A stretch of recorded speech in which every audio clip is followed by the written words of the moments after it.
ವೀರಶೈವ ಸಮಾಜದ ವಿಚಾರ ವೇದಿಕೆಗೆ ಎಲ್ಲರಿಗೂ ಸ್ವಾಗತ. ಈಗ ಕೆಲವು ವಚನ ಗಾಯನಗಳನ್ನು ಕೇಳೋಣ.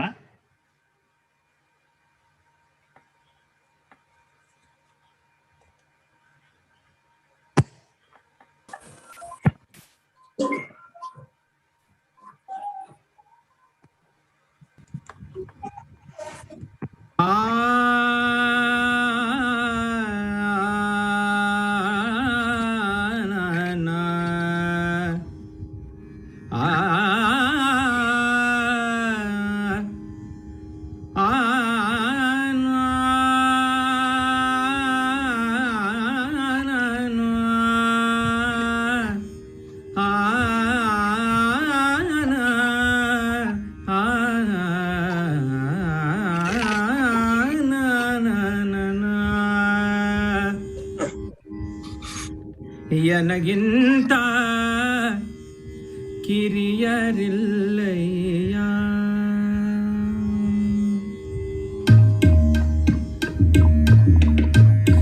ನನಗಿಂತ ಕಿರಿಯರಿಲ್ಲಯ್ಯ, ನನಗಿಂತ ಕಿರಿಯರಿಲ್ಲಯ್ಯ,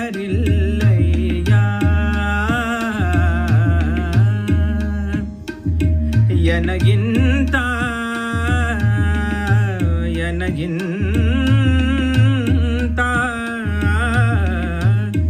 ನನಗಿಂತ ಕಿರಿಯರಿಲ್ಲಯ್ಯ,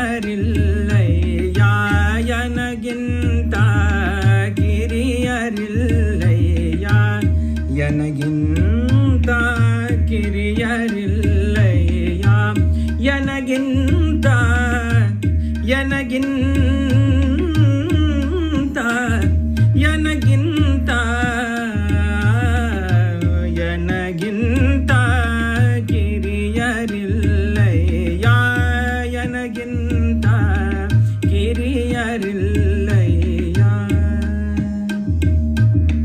ಶಿವ ಭಕ್ತರಿಗಿಂತ ಹಿರಿಯಾರಿಲ್ಲ, ಶಿವ ಭಕ್ತರಿಗಿಂತ ಹಿರಿಯಾರಿಲ್ಲ, ಶಿವ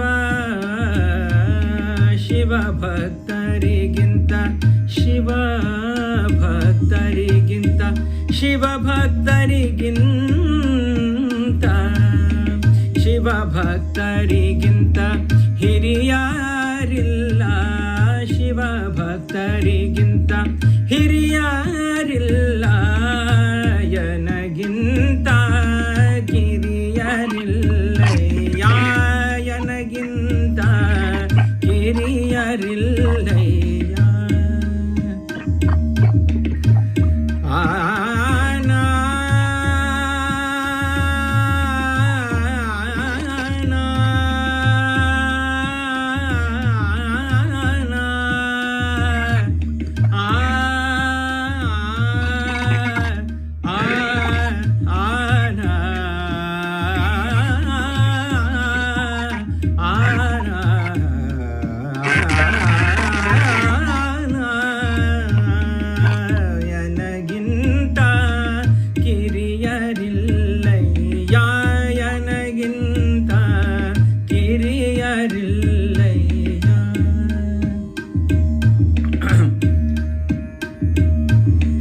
ನಿಮ್ಮ ಪಾದ ಸಾಕ್ಷಿಯನಗೆ, ನಿಮ್ಮ ಪಾದ ಸಾಕ್ಷಿಯನಗೆ, ನಿಮ್ಮ ಪಾದ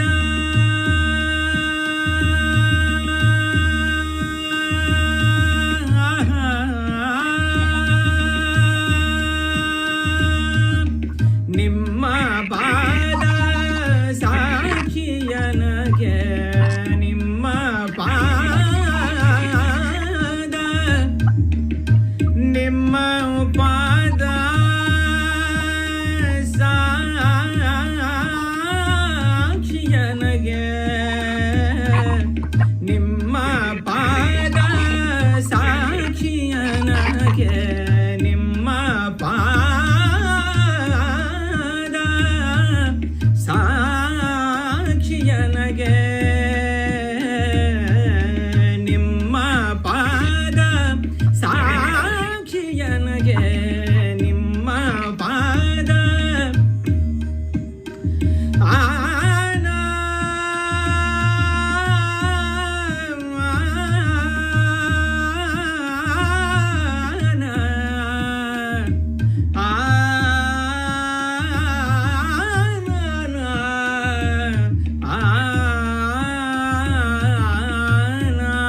ಸಾಕ್ಷಿಯನಗೆ ಕೂಡಲ ಸಂಗಮ ದೇವಾ ಕೂಡಲ ಸಂಗಮ ದೇವಾ ದೇವಾ ದೇವಾ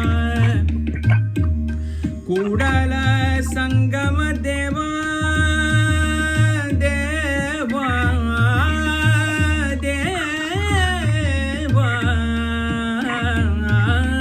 ಕೂಡಲ ಸಂಗಮ ದೇವಾ ಕೂಡಲ ಸಂಗಮ ದೇವಾ ಕೂಡಲ ಸಂಗಮ ದೇವಾ ಯನಗೆ ದಿವ್ಯವಿದು ಅಯ್ಯ ಯನಗೆ ದಿವ್ಯವಿದು ಅಯ್ಯ ಯನಗೆ ದಿವ್ಯವಿದು ಅಯ್ಯ ಯನಗೆ ದಿವ್ಯವಿದು ಅಯ್ಯ ಯನಗೆ ದಿವ್ಯವಿದು ಯನಗಿಂತ ಕಿರಿಯರಿಲ್ಲಯ್ಯ ಯನಗಿಂತ ಕಿರಿಯರಿಲ್ಲಯ್ಯ ಶಿವ ಭಕ್ತರಿಗಿಂತ ಹಿರಿಯರಿಲ್ಲ ಶಿವ ಭಕ್ತರಿಗಿಂತ ಹಿರಿಯರಿಲ್ಲ ಅಯ್ಯ ಎನ್ನ ಮನಸಾಕ್ಷಿಯೋ ಅಯ್ಯ ಎನ್ನ ಮನಸಾಕ್ಷಿಯೋ ಯನಗಿಂತ ಯನಗಿಂತ ಯನಗಿಂತ ಕಿರಿಯರಿಲ್ಲಯ್ಯ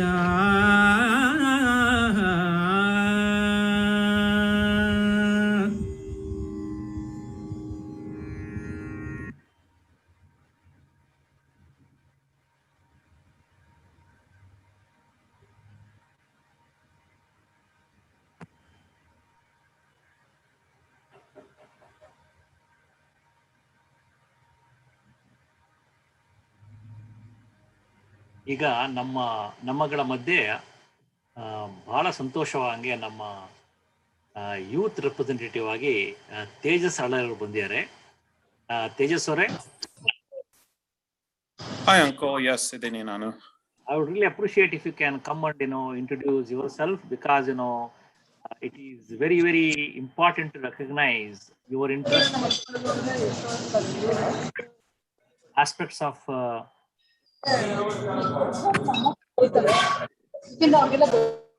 and Veerashaiva concepts. So appreciate if you can just come out in the video and introduce yourself to the group. Sure. Hello, namaskara ellargu. ನನ್ನ ಹೆಸರು ತೇಜಸ್ ಅರಳೇರಿ ಅಂತ. I'm going to be a 6th year PhD student ಈಗ UC Santa Barbara ಅಲ್ಲಿದ್ದೀನಿ ನಾನು, and my field of study is classical studies, which is ancient Greek, Latin, and ancient Mediterranean history. Adre nandu interdisciplinary degree ಮಾಡ್ತಾ ಇದ್ದೀನಿ. So I'm also studying Sanskrit. So I do Vedic Sanskrit up through the early late Upanishadic period. So I do mostly my research is on ancient medicine, astronomy, and the exchange of scientific information between ancient India and the Mediterranean. So that's what I do. Adre VSNL I've been involved, I think, forever. ನನಗೆ ಜ್ಞಾಪಕ ಇದ್ದಂಗೆನೆ, ಜ್ಞಾಪಕ ಇರೋದಕ್ಕಿಂತ ಮುಂಚೆಯಿಂದ I've been involved in VSNA. So this is a very good group, so I'm very excited to be part of it. So thank you for including me. Thank you very much, Tejas. Welcome, and we want you to be integral part of this group, and also please prepare yourself to give some interesting presentation. And I have become very curious after hearing your studies, and I want to hear from you. Okay, sure, yeah, thank you. Yes, that would be a wonderful opportunity. Thank you. I just take a to introduce one more our guest, if you are available. Vijay Kumar Kamar, can you introduce yourself to the group?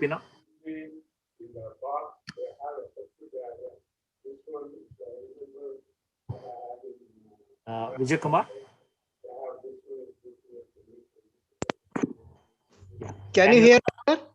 Yeah. Can you introduce yourself? You can come on video if possible. Video, I'm just sleeping. So, wait a minute. Wait a minute, sir.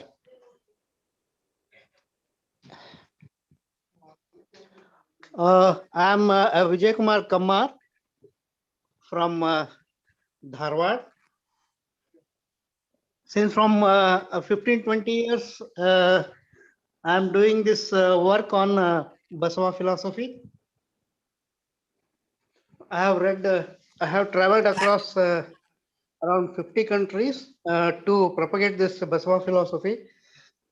And I have given lectures in around 89 universities regarding micro-socio-economic revolution in 12th century, Basavanna the management guru, and magnitude of agriculture economics in Vachana literature, and forging, casting, and CNC machine presentations in various technical institutions.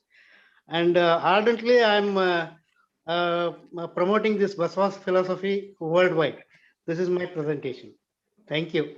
You have come to the right spot, where we can join forces, and in the future, please be gracious to come and address our group. Yes, it's my pleasure to be with a part of this. Thank you. Thanks a lot. If you all permit, I will start the program formally by Om chanting and sharing a beautiful vachana from Hadapada Lingamma. First, I'll start with the Om chanting.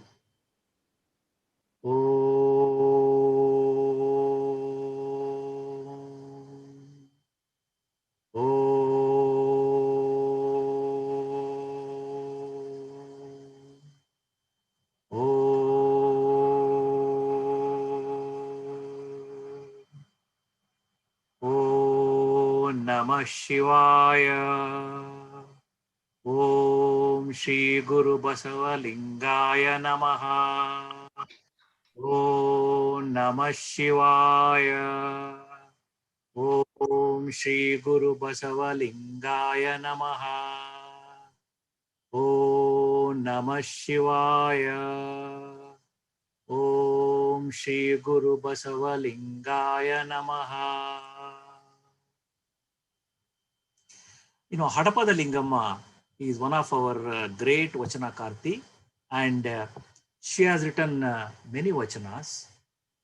And it is my pleasure to share one Vachana, which is very much similar to the topic which Sajjan Shiva is going to speak today. Angava Maradavange Lingada Hangeko. Angava Maradavange Lingada Hangeko. Arivu Kandavage Kuruhina Hangeko. Arivu Kandavage Kuruhina Hangeko. Tanu Tanadavange Dhyanada Hangeko. Tanu Tanadavange Dhyanada Hangeko. Manamagdavadavange Manavara Hangeko. Ase Nalidavange Roshada Hangeko. Kamana Suttavange Kalavalada Hangeko. Nadagettavange Nudiya Hangeko. Nischintavadavange Uchcharaneya Hangeko. Bayalu Bayaladavange Bhavada Hangeko. Tanna Maredu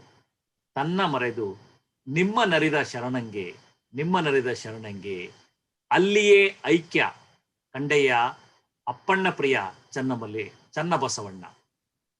ಎಷ್ಟು ಸೊಗಸಾಗಿದೆ, so meaningful in this. In that, basically ಬಯಲಾದವಂಗೆ, ಬಯಲು ಅನ್ನುವ ಒಂದು ಶಬ್ದ ನಮ್ಮ ಶರಣರಲ್ಲಿ ಬಹಳ ಭವ್ಯವಾದಂಥ ಶಬ್ದ. ಆ ಶಬ್ದವನ್ನು ಅರ್ಥ ಮಾಡ್ಕೊಳ್ಳೋದಕ್ಕೇನೆ ಬಹಳಷ್ಟು ಗಂಟೆಗಳು ಬೇಕಾಗುತ್ತೆ.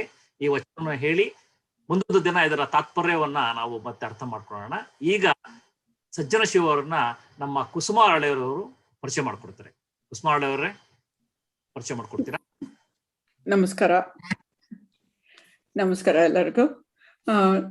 ಡಾಕ್ಟರ್ ಶಿವ ಅವ್ರನ್ನ ನಾನೇನ್ ಬಹಳ ಹೆಚ್ಚಾಗಿ ಪರಿಚಯ ಮಾಡ್ಕೊಡ್ಬೇಕಾಗಿಲ್ಲ ಈ ಗ್ರೂಪ್ಗೆ, ಬಿಕಾಸ್ ಅವ್ರ ಚಿರಪರಿಚಿತರು ಈ ಆರ್ಗನೈಸೇಷನ್ ಜೊತೆ. And it's an honor for me to introduce today Dr. Shiva. Namaskara nimge. And just to read a quick bio about Dr. Shiva, he hails from Akirampura in Tumkur district in Karnataka. And he has been with VSNA since 1990, and he has served the organization in many capacities, including as the VSNA member and chairman of Board of Regents. He has contributed extensively to Vachana Sahitya by translating and writing commentary for 200 plus Vachanas. That has been really helpful for younger generation, like Tejas and others who are looking for English Vachanas. It has been very helpful. And also he has a weekly blog called Vachana a Week blog. And so this, and also I know Dr. Shiva was editor for our VSNA newsletter also, Bandhavya, very recently. So apart from this, in the academic field, Dr. Shiva is professor of computer science at University of Memphis, Tennessee. And also he has served in Auburn University in Alabama also in the past. And he has authored 100 plus articles on software engineering, cybersecurity, and computer architecture. And his family, Kalpana, and they have beautiful 2 daughters and 4 grandchildren. With this, I request Dr. Shiva to enlighten us today with the speech. Thank you, Dr. Shiva. Thanks, Maure, for that fine introduction. So it is nice to be surrounded by a small group. So we have a very, very small group today. So let's make it as interactive as possible. Also, Vijay Kumar Aure, you need to excuse me if I say something that is very, very fundamental, and correct me as we go along. So you have spent a lot more time learning this philosophy than I have been. So please feel free to speak up. Same thing goes to Tejas. Tejas, you have looked at it from a different point of view. So let us bring it up as we go along. Okay? So feel free. And I have just put together a few slides. Let me see if I can share the screen.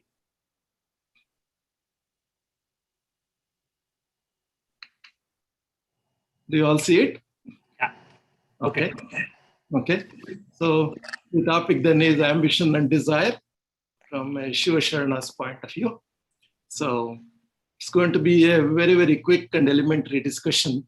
So I hope you bear with me. So just like everybody else would do, I just went into Wikipedia and I said, what is the definition for ambition?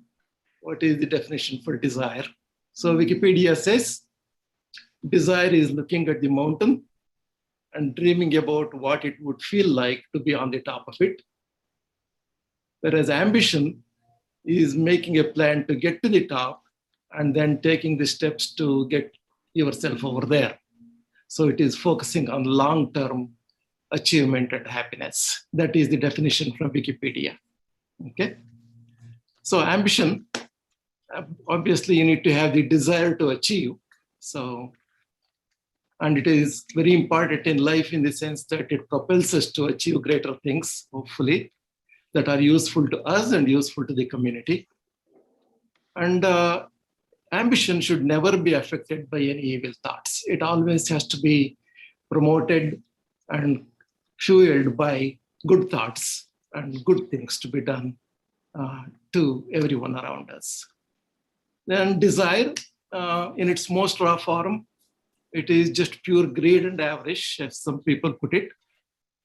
And people who get carried away with the desire for power, wealth, fame, etc., it can tempt them towards dishonest means of achieving that desire.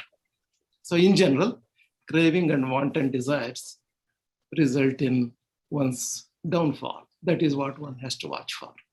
But the fact remains that the desire is natural.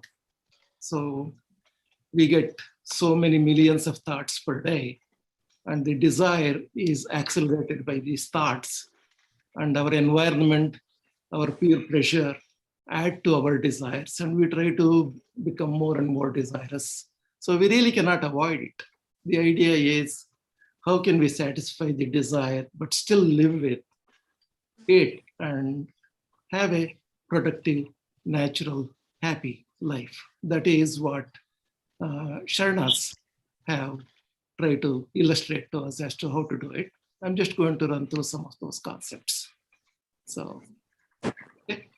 So just to give an introduction to Hey, isn't Jimmy binding though? Yeah, and it's also harder. It's harder. Can you hear me? Hello? We can Yes, we can hear you. Okay. Okay. So just a very quick thought about Vachana movement, which all of us know. I just wanted to bring up Anubhava, Anubhavi, and self-realization as three different terms which we are familiar with. So the source of inspiration for Sharanas in developing Vachanas is their experience and observations of contemporary society and behavior. That is the Anubhava they got. Through that Anubhava, discussing that Anubhava in Anubhava Mantapa with hundreds and hundreds of Sharanas, these experiences prompted them to seek the spiritual path and made each Sharana into what we call an Anubhavi. Anubhavi is a realized or conditioned soul, to translate it in a rough way. So these people became ascetics, Anubhavis. It's okay, we can watch it here. So as such, the principles portrayed by these Vachanas form the basis for us to succeed in our spiritual journey of self-realization. Self-realization by meaning finding the Shiva within.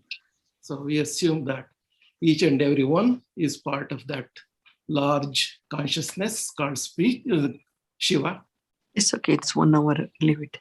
The spiritual journey is towards realizing our Shivaness within us. Okay. Now I have used the phrase practical spirituality for Sharana movement. So because their aim was for us to live this material life on this earth, at the same time be spiritual about it, to build the so-called heaven on earth. That was their aim, that was their goal, and that is the context in which we need to look at Vachanas and Vachana Sahityas and the principles portrayed by them. So how are they useful for us in terms of containing or utilizing our desire to achieve our ambition or goal? That is what we need to look at. So before going into that, I just want to share a couple of quick episodes. I think I got these things from talks by Siddheshwar Swamiji. Some of you might have heard of it. So the first one is, there is this farmer. He was, as usual, plowing his field in one season. He was quite happy with what he was getting. He was happy with his crops and he had a real good life and so on and so forth. But during plowing that field, he runs into 2 golden statues. Obviously, he's hilarious. He brings them up and he decides he wants to share the good news with his community. So he arranges a party. So he gathers the whole village and he cleans up the 2 statues and exhibits them. But throughout the evening, people find him to be very, very unhappy. So someone asks him, what's going on? So you have been happy all these years. Now you have found these 2 golden statues. That should make you much more richer and much more happier. The farmer says, well, look at the bottom of those statues. One of them has the serial number 8. The other one has serial number 15. That means I got only 2 statues in my land. Whatever happened to the remaining 13 statues at least, or much more? So he what does that indicate to us? That is our nature. Desire cannot be controlled. He had 2 golden statues, which he never had, but now he is aspiring for all the 15 of them. So a very quick introduction to what the desire can do for us. Okay. Along the same line, so there is this villager in a small village next to a jungle, and he has a small hut outside, outskirts of the village, has a nice family. So every morning, he would just go to the jungle, cut a stack of wood, take it to the village, sell it, buy the needed grocery and supplies, come home, and the wife would prepare a nice dinner for him, and he would enjoy the dinner, play with kids. And he had a nice swinging cot under the tree in front of his house. He would just lie down and rest. That was his routine every day, daily routine. So quite happy with it. Never thought of anything else. But one fine morning, someone like me walks up there. The fellow who knows all about processes, all about goals and what we should be doing on earth, so on and so forth. He says, "What are you doing?" He says, "Sir, I'm just relaxing." "And what do you do for a living?" "I just cut wood, take it to the village and sell it and come. And then at the evening, I just come and relax." This doesn't sound right. He tells him, "Why don't you cut 2 stacks of wood tomorrow? That way you can sell both the stacks in the village. You get more money. You can get more supplies and come back and store some of that supplies. And in case you did not have to cut one day, you can use those stored supplies. Next day, why don't you recruit a fellow villager? Both of you get together, cut 4 stacks of wood. You'll make more money. You'll have more storage and more resources in your house. You keep on doing this. One day you go out and buy a truck and employ 5 or 6 people. Then all of you can cut wood, take the whole truck to the village, make lots and lots of money, come back. Then you will have so many resources." So the woodcutter says, "Then what?" "Then you can lay back and relax." Then the woodcutter says, "What do you think I am doing now?" So, there is a lesson somewhere there, right? So he was quite happy with whatever he was doing. He had achieved his happiness. Of course, from our point of view, obviously his ambition was not high enough. But looking at the environment he was in, looking at the resources and computing what he can do, what he cannot do, obviously he had set his ambition at a level where that was serving his purpose. So ambition is a result of our environments, our capabilities, and our thinking. Much more than that, our awareness of what we can do, what we cannot do. But most of us simply succumb to our desires. We start thinking about, how can I be better than my neighbor? How can I have a better house, better car than my neighbor? And we go after those rather than saying, how can I enjoy? How can I make great life is one thing, materially. How can I live saving time? A good life is another point that we need to look at. I feel looking at the Sharana way, looking at some of the vachanas that they have, it will give us a way of going towards that living life rather than just making a life principle. Okay? So those are the 2 simple episodes that I think, if I remember correct, the Swamiji gave us in several of his speeches. Very nice ones that have always impressed on me, that keep ringing in my ears all the time. So with that background then, talk about the Vachana movement. Every time we think in terms of desire and ambition, 2 Sharanas come to mind, right? So you can almost guess that. One of them is Aidaki Maraya. The other one is his wife, Aidaki Lakkama. Okay, so all of you remember the story that very, very popular. So Aidaki Maraya, obviously he was a worker. He used to work in stores around the village. And his task was to collect the dropped out or discarded grains and put them back.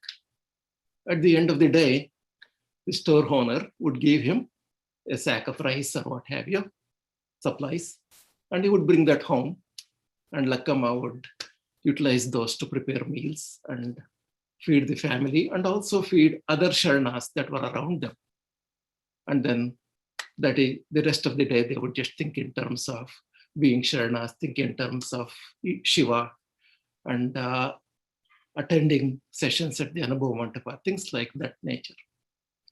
But it is said that Basavanna notices that this is what's happening, and Basavanna feels somewhat say that maybe they may not have enough to eat. He's just getting one sack of rice every day, and he's managing with that. Let me help him. So he arranges to give much more, and then that ends up being Maraya bringing 2 or 3 sacks of rice one day home. And Lakkama sees that and says, oh, this is not the right way to do. That is when this particular vachana came about. Ase embudu arasingallade Shiva bhaktarigunte ayya. The kings have to have desire. Would the devotees of Shiva have it, sir? Roshavembudu yamadutarigalade ajatarigunte ayya. Rosha, the anger, is the result of unsatisfied desire. So that is why anger is connected with asa, the desire. So when desire is not satisfied, you become angry. So she says, you can only the messengers of Yama have anger, but an unborn should not have any anger. So Ajataru, unborn, sometimes the Shivasharanas call themselves Ajataru, saying that we are all Shiva. We have no birth, we have no death. We are there forever. Shiva lives forever. Isaki yake nimageke Ishwarano. Why do you crave for so much rice? Shiva will not accept it. Maraya prema, Manishwara lingake dura Maraya. You'll be far, far from Shiva if you continue this kind of activity of collecting more than what you need. So go back. Actually, it is said that she sends him back to return the sacks of rice, and she manages with 1 sack of rice. She normally does. And also the story goes on saying that they eventually meet Basavanna, and they shared their dissatisfaction with Basavanna for him underestimating Maraya and Lakkama for what they are. And then obviously Basavanna profusely apologizes, saying that I salute you for what you are. I did not realize it. So just the interaction between Basavanna and these 2 Sharanas, see how humble all of them are. See how much of a self-respect they have. See how firm they are in their belief that we can live with the minimum. We can share it with our fellow beings, and we can continue the spiritual way of life. So this is their story, very, very popular when we talk in terms of desire and living with minimum and living a spiritual life. And I just want to bring up the other vachana from Maraya. So in fact, it so happens that Maraya gets into discussion with Alampuru about Kayaka, Dasoha, and all the other details of Sharana principles. And they keep on talking and talking and talking. And Maraya, it seems, forgets to get up and go to work. And then Lakkama comes in and tells him, it is time to get to work. Discussion is over. discussion is good for you, but without Kayaka, you cannot. So that is when I hear that Ajarki Maharaya comes up with this particular vachana. Kayakadalli niratanaadade Guru Darshanavadaru Mariyabeku. If engaged in Kayaka, one should forget even visiting Guru. Linga Puja Yadadu Mariyabeku. Forget worshipping Linga. Jangama munde nindiddadu hangu hariyabeku. You need not bother even if Jangama stands in front of you. Kayakave Kailasavada Karna. Amareshwara Lingavayittadadu Kayakadadu. As Kayaka is Kailasa, that is our principle. Even Amareshwara Linga is included in Kayaka. Even if he is there, we need to continue with our Kayaka. So that is how firm we should be in conducting our duties, our day-to-day work, while we still continue to be spiritual, continue to be minimalistic living, so on and so forth. So as such, these two Sharanas gave us the complete story about desire versus ambition. So they have contained their desires. At the same time, what is their ambition? Oh, all they are doing is living a simple life, and he just works and brings home something and she cooks and they eat. From our point of view, from today's world, we say, what are they achieving? They are not achieving anything, right? But what are they achieving? We need to think about it. We need to think about what was their ambition. Their ambition was Linganga Samarasya, the so-called Bayalu. They want to be there. They want to discover the Shiva within them. They want to be Shiva themselves. They want to be Shivanagi Shivana Pujisu Panaventa. So that is their ambition. That is their goal. While they are using Kayaka to conduct the materialistic activities, living, their ambition is much, much higher, which is to understand Shiva, to become one with him, and to spread that as part of the total consciousness that is there. Okay. So that is a good, simple story of these two Sharanas. Now, if you think along those lines, let us ask ourselves a question. Basavanna. Basavanna is the greatest Sharana, and Bhakti Bhandari. He led the complete movement. He initiated the movement. He did the Akshara Dasoha. And what was his ambition? What were his desires? We never think along those lines. To begin with, as a young man, he saw the parents conducting thread ceremony on him, but then they said thread ceremony is not applicable for women. That triggered his thoughts on bringing equality to women. Then he observed some people were not allowed in the temples. Then that gave him the idea that people need to be treated equally, and everyone has to have access to the Shiva consciousness. They don't have to go to the temple. By observing those things, he started modifying his life. What were his desires? His desires were to bring equality. His desires were to create Shiva consciousness. Those were all not his personal desires, but they were his desires for the community, for the betterment of society. So when you have a desire, if you can mold it such that it becomes the desire for the community, desire for the overall universe, that is the way to go, rather than making the desire more and more personal, more and more selfish. What about Akka Mahadevi? Well, all we know is she was simply a big Shiva Bhakta, and all she did was she just traveled all the way from Udutadi until Srishaila and finally merged into Shiva. What did she do? What did she achieve? Of course, her complete ambition was to merge with Shiva, but how did that help the society? How did she contribute to the community? That is the questions, those are the questions we ask of Akka Mahadevi. But if you really think about it, if you look at some of her vachanas, for example, the famous one that says, Betada melandu mane madi, Brugagalige Jirodantaya, so on and so forth. If you concentrate on that vachana, she summarizes the whole life in that one vachana itself. She simply says, you have work to do. You have an obligation to society. You have to build a house. You have to build a house, and then the only place you have to build is on the hill. Of course, you have to live with all the wild animals around it. That means you got to have the strength.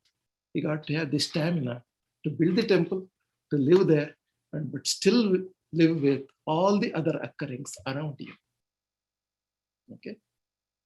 ಲೋಕದಲ್ಲಿದ್ದ ಬಳಿಕ ನಿಂದೆಗಳು ಬಂದೇ ಬರುತ್ತವೆ, but we need to be ನಾವು ಸಮಾಧಿಯಾನೆ ಆಗಿರಬೇಕು ಅಂತ ಆ ವಚನ ಎಂಡ್ ಆಗುತ್ತೆ. So that is one simple ವಚನ. From that you can see from the very very simple stage of young lady who learned all about Vedas and Puranas at a very young age, and then got into Shiva consciousness. And her own guru said, now you are ready to move forward to spread this. She went around, cultivated all these things that were really, really useful for society through her vachanas. And look at what happens when she enters Anubhava Mantapa. The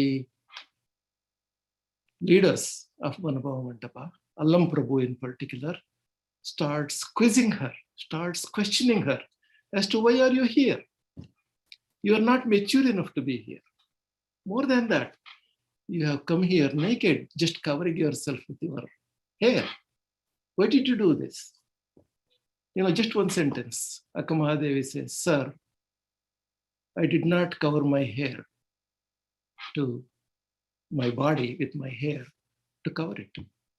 I covered it so that you and all the other Sharanas here are not affected by my beauty. And that one sentence really throws Allam Prabhu out and says, he salutes her saying that you are the real Sharana. I bow to you. And then they admit her to Anubhava Mantapa. Look at the maturity, look at the thinking they had. What kind of desires they had, what kind of goals they had in their life. So obviously, we as ordinary individuals, we cannot reach that level in our real life, but we can at least look at their examples and move forward in terms of achieving some of that. So with that background, just selected few vachanas to discuss. This one is from Allam Prabhu. You might have heard of this. ಆಸೆಗೆ ಸತ್ತುದು ಕೋಟಿ, ಆಮಿಷಕ್ಕೆ ಸತ್ತುದು ಕೋಟಿ, ಹೊನ್ನು ಹೆಣ್ಣು ಮಣ್ಣಿಗೆ ಸತ್ತುದು ಕೋಟಿ. ಗುಹೇಶ್ವರ, ನಿಮಗಾಗಿ ಸತ್ತವರ ನಾರನೂ ಕಾಣೆ. This is what Allam Prabhu says. Millions and millions have perished for desire. Millions and millions have perished for temptation. Millions have perished for wealth, women, and land. Guheshwara, I do not see anyone who has perished for it. So meaningful. We are so surrounded by our materialistic things. We get more and more roped into it. We buy one house, then we say, well, I have only 3 bedrooms and only 4,000 square feet. My neighbor built one with about 6,000 square feet. Now he has 2 rec rooms and an outside TV and all that. Oh, I need to move forward and build that one.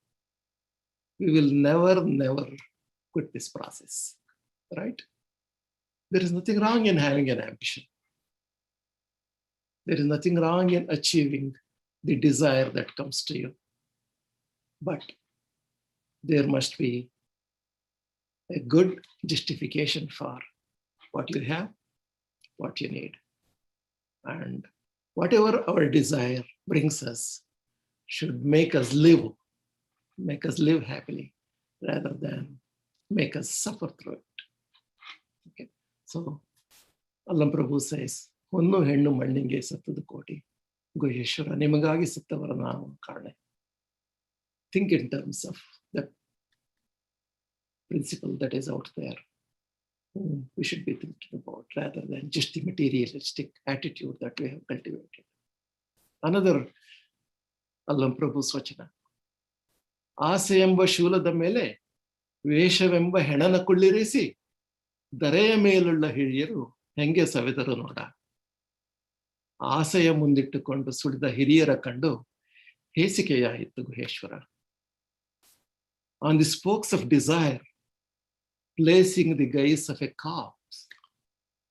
Look how the so-called elders have passed through the life on earth. Guheshwara, it is disgusting to see the elders who hang around led by desire. Asayamba Shula, the spoke of desire, we are pushed by this desire all over. Veshavemba Henana Kullirisi, the illusory corpse of the materialistic things are placed on that. We are living in this illusion that more and more is better, more and more acquisition is better. All of us are spending all our time, all our life, fulfilling these kind of desires rather than thinking about the super principle out there. So Allam Prabhu says, it is disgusting to see this. So Allam Prabhu was a realized individual. So of course, some of us can say, what does he know? He was a sannyasi, he was a jangama. He did not have to do any of this. So, but the principles that we need to pay attention to. And one last vachana along those lines by a fairly unknown vachanakara, Ganalingideva is his name. He says, ಆಸೆ ಎಂಬ ವೇಶ್ಯೆ ಆರನಾದರೂ ತನ್ನತ್ತ ಕರೆವಳು. ಈ ಆಸೆ ಎಂಬವಳು ಆರನಾದರೆಯೂ ಘಾಸಿ ಮಾಡಿ ತನುಮನವ ವ್ರಯವ ಮಾಡುವಳು. ಈ ಆಸೆ ಎಂಬ ವೇಶ್ಯೆಗೆ ಒತ್ತೆಯ ಕೊಡದ ನಿರಾಶಿಗಳೆಂಬುವರ ನಾರನೂ ಕಾಣೆ ನಿಜ ಗುರು ಸ್ವತಂತ್ರ Siddhalingeshwara. He calls the desire as a war, the war called desire attracts everyone. The war called desire won't save anyone and wastes body and mind. I have not seen anyone without desire and who has not paid an advance to this war called desire. So his view of the meaning of desire and how it can spoil one if someone is simply after that desire. Okay. So very, very simple vachanas.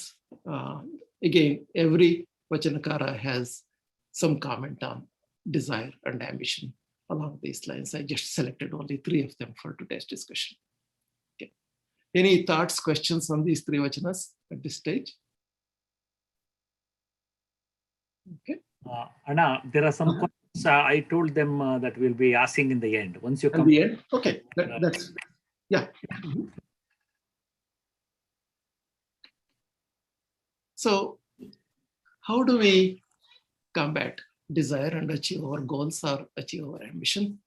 Now, next few slides, I'm not going to go through too much of that. You already know all this material. This is the fundamental 7 commandments that we have talked about. Kalabeda, kolabeda, usiyanadiyala beda. Let us keep that in mind. Then some summary of some of the other things like social traits that are portrayed by vachanas, like make everyone yenu bandiri hadala biddire. Okay, choose each word carefully when speaking to others. Realize that you cannot straighten all the ills of the society. Equality and non-discrimination, respect everyone, compassion, daive dharmada moolavaya. These are simple principles that we have seen before. Of course, kayaka. So I use the phrase satya shuddha kayaka instead of just kayaka. Okay, pure, useful kayaka, work to bring heaven to earth. So that means becoming fit physically, mentally, intellectually, perform whatever we need to do. taking care of the body and mind to accomplish our tasks. Find a professional guru to make sure, whether it is Google or taking an education or what have you for a profession. At the same time, find a spiritual guru to develop spirituality as part of you. Implement that spirituality into your task. Respect all tasks, all jobs to be equal. Dignity of labor. Put 100% interest, sincerity, effort. Be mindful of what you're doing. Be 100% in it while you are in it. Okay. Livelihood should be earned through honesty and hard work. I associate all these principles with Kaika. Okay. And of course, Dasoha.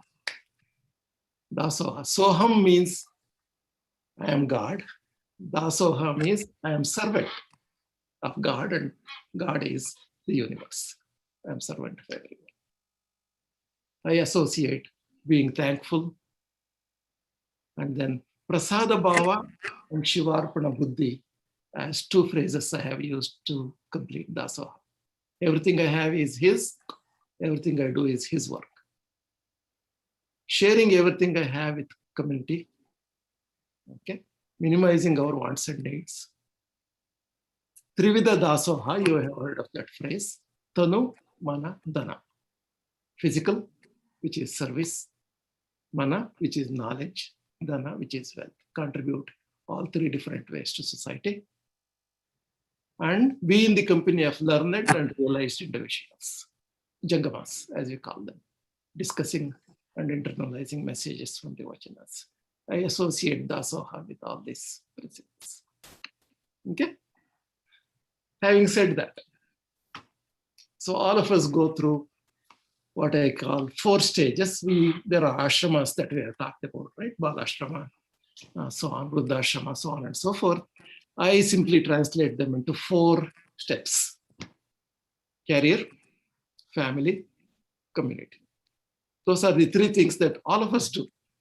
Career, we train ourselves, we go to college, we get degrees, and then we train ourselves in whatever we are trying to do, and we become good at it. That is the training for the work that we do. And we develop discipline. We develop sound body, mind, and intellect. That is our Balyashrama. That is where we train ourselves in terms of contributing to society, contributing to ourselves, contributing to our family. Once we have a career, start earning money, then we take care of family. We become providers for the family in terms of health, wealth, and all the other things. Hopefully, we have done enough for the family, and then we enlarge our family to the community. So we become part of the community. We use our community around us, the universe around us, as extended family, and we share it. We share whatever we have with it. Those 3 steps all of us go through. And the one thing that most of us forget is it is not just enough to be materialistic about when we talk about these 3 things. We need to bring in spirituality into it. We need to bring in the so-called self-realization into it. We were children to begin with. When we were children, we did not have any desires really. As long as I get the milk, when I am hungry, I am happy. As long as I have a toy to play with, I am happy. I share that toy with other kids also. But as we grow up, we start, our experiences start adding to our thinking. They start tinging our pureness with all these influences. We develop an ego. We start thinking that I am different from him. I am better than him, so on and so forth. So with that kind of ego built up, although we have achieved all we can do as career, family, and community, we still think too much of ourselves. That is where we want to go back to become a child again. We need to realize that all of us are equal. He is also equal to me because although he is younger than me, he is also a Shiva within him, just like I do. So when we start thinking along those lines, there is a Shiva within me. That Shiva encompasses the whole universe. We are being one with God. We have achieved the Linganga Samarasya. That kind of thinking, if we can tinge all the first three steps in our lifestyle, then we go a long way in terms of combating desires and achieving our goals and living life rather than just acquiring wealth and be continuously fighting for material. Okay. So then I start thinking about our environment here. Now, most of us in this Americas who have immigrated here and who have been brought up, us and our children, I would tag them as smart people. No questions asked. Okay, we are smart people and we are well educated. Thank God, we have very good backgrounds coming here, and we, the people, the first generation of immigrants, could impart good knowledge to their second and third generation. We could support them, and all of us have become very, very smart people. We are very good at earning and saving. We are also good at judiciously spending whatever we have earned. I call them 3 S's. Very, very good at those 3 stripes, majority of us. But let us advocate adding a 4th S to this group called spirituality. So that is containing desire, contain the desire, satisfy the desire, don't get taken away by the desire. How do I do that? Minimize wants and needs, cultivate prasada bhava, cultivate Shivarpana buddhi. Add those 4, the 4th trait to your life to become a well-rounded individual in terms of desires and goals. Okay, so what is the bottom line? What is the takeaway from my few minutes of presentation? 3 different things that we need to pay attention to. I think you have heard of these 3 in other contexts also. Sadhana, seva, satsanga are the 3 things that should guide our life. Sadhana, 2 different types of sadhanas that we need to follow: materialistic and spiritual. Materialistic sadhana through training, through Satya Shuddha Kayaka, through professional guidance, so on and so forth. Spiritual sadhana through Guru Lingan Jagam, association with them, guidance from them. Seva, seva is dasoha, Trivida dasoha, dana dasoha, mana dasoha, dana dasoha. In fact, one of the gurus who saw my blog, he said, ಒಳ್ಳೆಯದ್ರೆ ನೀವು ವಚನ ದಾಸೋಹ ಮಾಡ್ತಾ ಇದ್ದೀರಾ ಎಲ್ರು ಅಂತ. ಹಾಗೆ you can pick your own expertise and you can share that with the community for the pleasantness, for upbringing the community. That is dasoha or the seva. Fortunately, I see that our children are much more apt towards this seva concept than we are. It comes naturally to them compared to us who have immigrated from India and stayed here longer. And they are very, very community oriented in that sense from day one. Satsanga, be with Guru, Jangama, and the right individuals that can take you in the spiritual path, that can take you in a live life path, than those people who would take you away from them.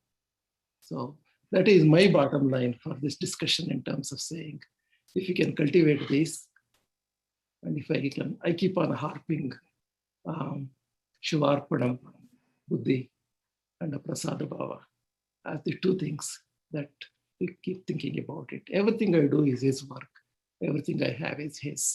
If you can cultivate those habits, those thinking, we are a long way in terms of containing our desires and achieving our goals. Those are the few words I had for today. So I'm willing to participate in discussion if you have some questions or comments. No comment is We have a lot of questions. Don't worry. okay, good. It's coming like a barrage on you. But Okay. before we opening for the questions and further discussion, I liked your last word, satsanga, the right individuals. I think we represent that particular right individuals because, the middle of the day, we are kind of willing to share these good thoughts and try to understand from each other. And can call ourselves as satsanga. It's a very good word, which we may try to use it in our Vichara Vedike from now on. That is a wonderful speech. Especially, I liked Allama Prabhu's very simple vachana. He normally writes very vachanas, but today immediately I cut it and note it for my vachana personal dictionary, where I had to use it, I had to search for simple vachanas from Allama Prabhu. I want to introduce our good friend Basaraj Patil. Can you come on video, Basaraj? Hello, Basaraj. Namaskara.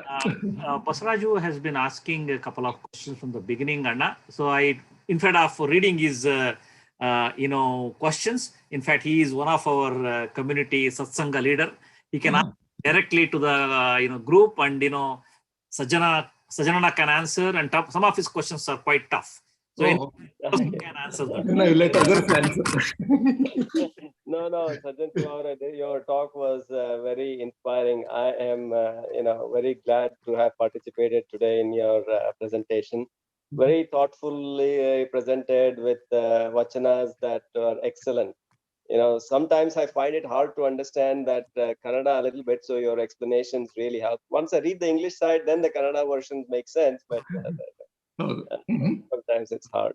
Right? But I mean, I think the fundamental question that I had, Sajjan Shivara, is, we're all driven by, sort of this desire and greed to accumulate wealth. And as you were saying, right, I need a bigger house, I need, to have more TV, whatever you were explaining, right?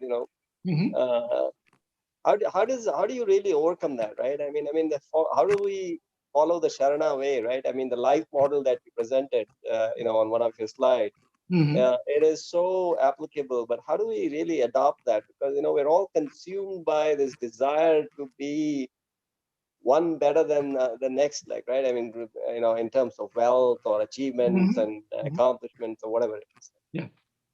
So that's a tough question. It is a tough question. So, like I said, somehow you need to come to grips with the problem eventually. How does it come to you? No one can tell you that. It has to come from within. It has to come from within. Saying that, just let me take an example of your car. Okay. So you go out and buy a brand new Tesla S30 or whatever, and you start driving. And you feel that all your contemporaries have that car now, and you are up to speed. But what you did, you just forgot that that car is there to take you from home to work and back. That's all. That's utility of that car is. But that fundamental reason for that car is lost. What you really thinking about is, look at my Tesla. Its door opens this way rather than this way. I have model S426 or whatever it is, which is one model more than my neighbor. But your neighbor watches that, immediately goes to Tesla and buys model 527. Not only that, he brings it and parks in front of your house for a few minutes. Then you tell your wife, what did I do to myself? I have only 426, I don't have 527. But what happened to you? You forgot that the car you had was very easily transporting you from wherever you wanted to go. It achieved the fundamental purpose. Now, can you come to grips with that along those lines, saying that, tell your spouse, ma'am, it will take you to Kmart, Walmart, Costco, wherever you want to, right? we can drive to the next city, and it serves our purpose. Why do I need the next one? Of course, people say that Basavaraj has this car and so and so has some other car. So be it. I am above that. That awareness, if it comes to you, it has to come to you from within. In fact, that problem is much more difficult to convince our youngsters, right? They go to school and they have iPhone model 7, whereas their friend goes out and gets iPhone 12. Immediately, the kid starts saying, not only that, the other kids start teasing him, you only iPhone 7. The peer pressure, it's this youngster, and he's not mature enough to take it when he comes home. How are you going to convince him that your phone is good enough to text us and text your friends? So it requires a lot of thinking and a lot of convincing ourselves and convincing people around us to come to that. Right. No, I agree. I think it's the realization that one has to, you have to come to that, right? I mean, that realization. Yes. Mm-hmm. It has to come from within. It is the awareness, it is the education, self-education. And the first question Basavajana asked is there a concept of heaven? It can't be based on anubhava. It is just a human creation. Vijay Kumar avare nevenaru heltira vishaya? Concept of heaven? Yes, sir. Concept of heaven and hell is the Dvaita Siddhanta. In Sharana's philosophy, it is Advaita Siddhanta. For us, Kayakave Kailasa, whatever we do, we find Kailasa in our own work. That is the theory which is developed by Sharanas in 12th century itself. It is still relevant today. That's what I wanted to tell. So create heaven on earth. So, yes, create heaven on earth. Mm-hmm. Through your good deeds and good work. Yeah, Sargaloka Martyaloka Berilla Kanira. Yes, of course. So live here. This is it. We don't know what happens to us afterwards. What happened to us before us. Okay. So this is a very, very good question, Basavajana. ಯಾಕಂದ್ರೆ ಬಹಳಷ್ಟು ಏನಾಗ್ಬಿಡುತ್ತೆ ನಾವು ಬೆಳಿಬೇಕಾದ್ರೆ we grew up in kind of in Karnataka or wherever we grew up with a mixed ideas. So ಈ ನರಕ, ಸ್ವರ್ಗ, ಮುಕ್ತಿ ಅದು ಬೇರೆ ಬೇರೆ belief system ಇಂದ ನಮ್ಮ ತಲೆಯಲ್ಲಿ ಬಂದ್ಬಿಡುತ್ತೆ. ಈಗ ನಮ್ಮ ಶರಣರಲ್ಲಿ ಈ ತರ ಮುಕ್ತಿ ಅನ್ನೋದಕ್ಕೆ ಕಾನ್ಸೆಪ್ಟೇ ಇಲ್ಲ, and also there is no heaven or hell concept ಅನ್ನೋದು ಇನ್ಫ್ಯಾಕ್ಟ್ ಹಾನೆಸ್ಟ್ ಆಗಿ ಹೇಳ್ಬೇಕು ಅಂದ್ರೆ ನನಗೆ ಗೊತ್ತಾಗಿದ್ದು ಇಲ್ಲಿ VSN ಇಂದ ಗೊತ್ತಾಗಿರೋದು, ನನಗೆ ಗೊತ್ತಾಗಿರ್ಲಿಲ್ಲ. It's very interesting really, the normal concept which every religion believes not there in this. It's in fact ನಾವು ಡಿಫ್ರೆನ್ಶಿಯೇಟ್ ಮಾಡ್ಬೇಕಾದ್ರೆ ಇದನ್ನು ಕರೆಕ್ಟ್ ಆಗಿ ಡಿಫ್ರೆನ್ಶಿಯೇಟ್ ಮಾಡಬೇಕು ಬೇರೆ ಎಲ್ಲಾ ಬಿಲೀಫ್ ಸಿಸ್ಟಮ್ ಕಂಪೇರ್ ಮಾಡಿದ್ರೆ. ಈ ಶೂನ್ಯ ಸಂಪಾದನೆಯಲ್ಲಿ ಮುಕ್ತಾಯಕ್ಕನ ಸಂಪಾದನೆಗಳು ಅಂತ ಬರುತ್ತೆ. ಅವು ಅಜ್ಗಣ್ಣ ಸತ್ತೋಗಿರ್ತಾನೆ, ಅವಾಗ ಮುಕ್ತಾಯಕ್ಕ ಅವನನ್ನ ತೊಡೆ ಮೇಲೆ ಕುಂಡ್ರಿಸ್ಕೊಂಡು ಅಳ್ತಿರ್ತಾಳೆ. ಅವಾಗ ಅಲ್ಲಂ ಪ್ರಭುಗಳು ಬರ್ತಾರೆ. ಇದು ಶೂನ್ಯ ಸಂಪಾದನೆ ಬಹಳ ಚೆನ್ನಾಗಿದೆ. ಅವಾಗ ಅವನು ಹೇಳ್ತಾನೆ ಇದು ಲಿಂಗಾಂಗ ಸಾಮರಸ್ಯ ಅಂತ. ಲಿಂಗ ಹೋಗಿ ಅಂಗ ಹೋಗಿ ಲಿಂಗವನ್ನು ಸೇರುತ್ತೆ, ಅಥವಾ ಶಿವ ಹೋಗಿ ಜೀವವನ್ನು ಸೇರುತ್ತೆ. ಅಲ್ಲಿಗೆ ನಮ್ಮ ಕರ್ತವ್ಯ ಮುಗಿತು. ಅದ್ರ ನಂತರ ಬೇರೆ ಏನು ಇಲ್ಲ ಅಂತ ಹೇಳಿ ಈ ಶೂನ್ಯ ಸಂಪಾದನೆಯಲ್ಲಿ ಮುಕ್ತಾಯಕನ ಸಂಪಾದನೆಗಳು ಅನ್ನೋ ಒಂದು ಅಧ್ಯಾಯದಲ್ಲಿ ಬರ್ತದೆ. This is a concept which Sharanas never accepted that Kailasa is there. Whatever we do our better work and do good for the society. Linga, Guru Linga Jangama, this philosophy has to be followed by all Sharanas, not based on the Kailasa, Martyaloka, Kailasa and other things. This is what Sharanas taught us in 12th century itself. Till today it is relevant. ಇನ್ನೊಂದು ಅವ್ರು ಹೇಳಿದ very good question. ಈ concept ಅನ್ನು ನೀವು science ಪ್ರಕಾರ ನೋಡಿ. Science ಪ್ರಕಾರ ಏನಾಗುತ್ತೆ, ನಾವು ಆಲ್ಮೋಸ್ಟ್ ಮೆಟೀರಿಯಲ್ ಈ ಪ್ರಕೃತಿಯಿಂದ ಬಂದ್ಬಿಟ್ಟು ಪ್ರಕೃತಿಯಲ್ಲಿ ಒಂದಾಗ್ತೀವಿ ಅಂತ ಹೇಳ್ತೀವಿ. There is nothing beyond that. It's true also in science actually. ನಾವು when we are buried we will become a part of the nature. So it's so near to the modern even scientific concept which is already in the Sharana's philosophy, which so lately I am understanding all these things. It is such a really amazing concept that now we are exposed to all different religions, and I think this is why the Sharana philosophy is one of the few. I don't know if the same exists in Buddhism also, like, right? I mean, that there is no concept of heaven or hell and stuff like that, right? So, but this is very interesting. Another question Basajana asked is, why are Lingais considered Ajataru? Where did the concept of life or death comes from? Vijay Kumar ಅವರೇ. ಅಜಾತರು ಅನ್ನೋದಕ್ಕೆ ಶರಣ ಸಂಸ್ಕೃತದಲ್ಲಿ ಒಂದು ತತ್ವ ಇದೆ. ಶರಣ ಸತಿ ಲಿಂಗಪತಿ ಅಂತ. ಅಂದ್ರೆ ಇಲ್ಲಿ ಹುಟ್ಟು ಮರುಜನ್ಮ ಹುಟ್ಟೋದು everything is not considered as a holy this thing are we are going to the next janma. It is ruled out. So ajataru means whatever we have come here, it is for only one time. The next what happens we don't know. That is the concept Sharanas they have applied all their life. Ajataru is nothing but we have come here only for one time. That is the only concept. After that nothing is there. If you die, that is the end of that means anga hogi lingavana sertade. That is the end of the nature of the life. It's a good answer, Vijay Kumar avare. Very nice. Thank you.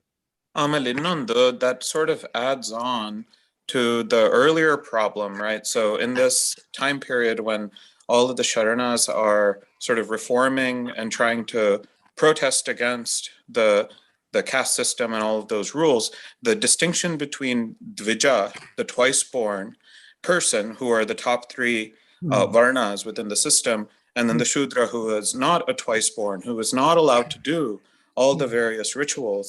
In this case, if you're Ajata, then it's like, okay, well, even if you're twice born, it doesn't even matter anymore, right? You are here once and you're going, and once you're gone, you're gone.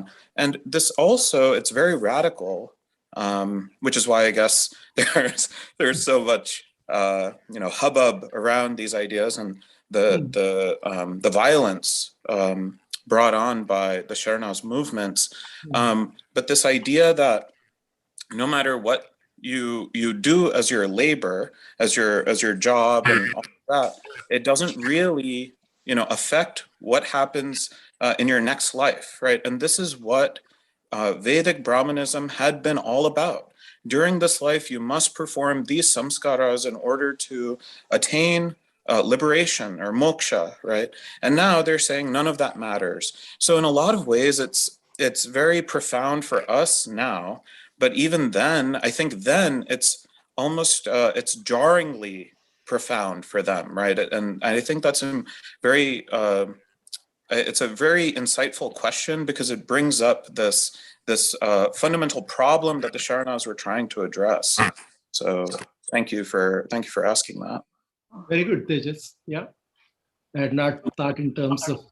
And also, it hits on the basic fundamental point. Generation of Indians, same level. The basic point is, for example, you might all listen to this particular statement. Many of us in our families they do. ಏನಕ್ಕಪ್ಪ ಇಷ್ಟೆಲ್ಲ ಕಷ್ಟಪಡ್ತೀನಿ ಅಂದ್ರೆ ಹೋದ ಜನ್ಮದಲ್ಲಿ ಏನ್ ಪಾಪ ಮಾಡಿದೀನೋ ಏನೋ ಅದಕ್ಕೋಸ್ಕರ ಇವಾಗ ಅನುಭವಿಸ್ತಾ ಇದ್ದೀನಿ. So all the difficulties in the current life, it is due to the old life. Whatever the thing what I have done in the previous life, I am going to face. So we kind of considered a gradual movement of our life, towards attaining the mukti. All the difficulties, with these difficulties, if we do our job properly in this life, we'll get a better varna next time. What you do properly, you get a better varna. So everybody was accepting their status in their life. Said to you clearly, don't accept it.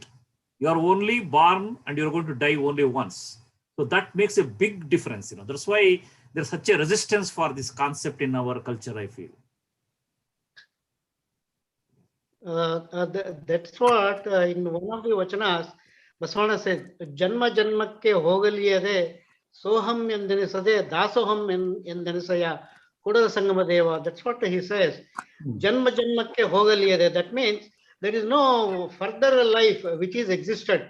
But we don't know that Sharanas, they have clearly demarcated only in this life we have to do something. Soham means that's what Sajjan sir just now told.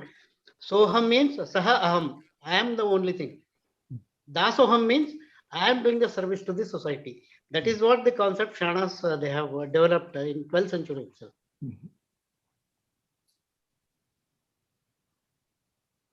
I think I covered all the questions, right? Yes. Oh, no, thank you, Harish. I don't want to take all the time, and I'm sure the other people have questions as well. Okay, thank you for, taking my questions. And just to follow up, another question you had asked, you said you were wondering if it's there in Buddhism. As far as I know, so in Buddhism, there are so many different types of soteriology. And they do have the same concept that we have of shunyata, right? Of nothingness, or, sort of an emptiness. And that is the sort of answer to this, right? There's no heaven, there's no hell, but there is a sort of non-existence, which is a state of blissful sort of it's a blissful non-existence. But then you have other, all these various varieties of Buddhist soteriologies, and some of them say there are hundreds of hells, right? And this is what we see when we look at mandala diagrams, and when the monks draw the mandalas and they're showing all of the various types of hells, you get these same descriptions that are very similar to a lot of Hindu texts that talk about, if you do this, then, what is the layout of the whole cosmos? And you have hundreds of heavens and hundreds of hells and all of these things. So the Buddhists are very similar to the Hindus in this way. And in having this broad variety of soteriologies and theories of afterlife. But they're very, they're very cautious about what to do in this life, just like Hindus are. But yeah, they have this idea as well.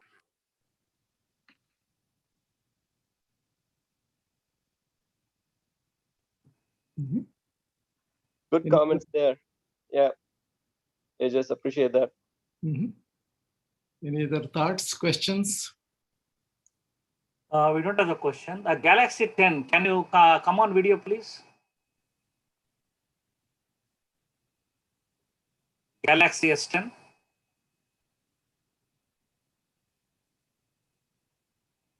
Hello, Harish, Nan Suresh. Yeah. Hello. Yeah, basically, Stella Matartv, but we still question the Lingayat philosophy and then try to go on this argument about Veerashaiva and Lingayat for such a long time. Why do we do that? Sajjan, I will try to answer. Maybe you can extend that further. See, the only reason for me, I have tried to spend some time on this to understand. You need to understand. ಆಧುನಿಕ ಇವತ್ತು ನನಗೆ ನೆನ್ನೆ ಒಂದು ನಮ್ಮ ಫಕೀರಪ್ಪ ಹಳಕಟ್ಟಿಯವರ ಜನ್ಮದಿನ July 2 ಅಂತ announce ಮಾಡಿದ್ರು. ನನ್ನ ಪ್ರಕಾರ ಅವರು ಆಧುನಿಕ ಬಸವಣ್ಣ. ಯಾಕಂದ್ರೆ ಅವ್ರ ವಚನಗಳನ್ನ ಹುಡುಕ್ ತೆಗಿಲಿಲ್ಲ ಅಂತ ಹೇಳಿದ್ರೆ ನಾವು ಇವಾಗ ಇಷ್ಟೆಲ್ಲ ವಚನಗಳಿಗೆ ಮಾತಾಡ್ತಿದೀವಲ್ಲ, ಇದು ಯಾವುದೋ ನಾವು ಮಾತಾಡ್ತಿರ್ಲಿಲ್ಲ. We need to understand a historical development. ಬಸವಣ್ಣವ್ರ ಕಾಲ ಮುಗಿದ ಮೇಲೆ ಎಂಥ ಒಂದು ಕ್ರಾಂತಿ ಆಯ್ತು ಅಂದ್ರೆ, ಆ ಕ್ರಾಂತಿ ಆದ್ಮೇಲೆ ನಮ್ಮ ಒಂದು ಇದಕ್ಕೆ ಬಿಲೀಫ್ ಸಿಸ್ಟಮ್ಗೆ ಯಾವುದೂ ಒಂದು ಬಹಳಷ್ಟು ಸಪೋರ್ಟ್ ಸಿಗ್ಲಿಲ್ಲ.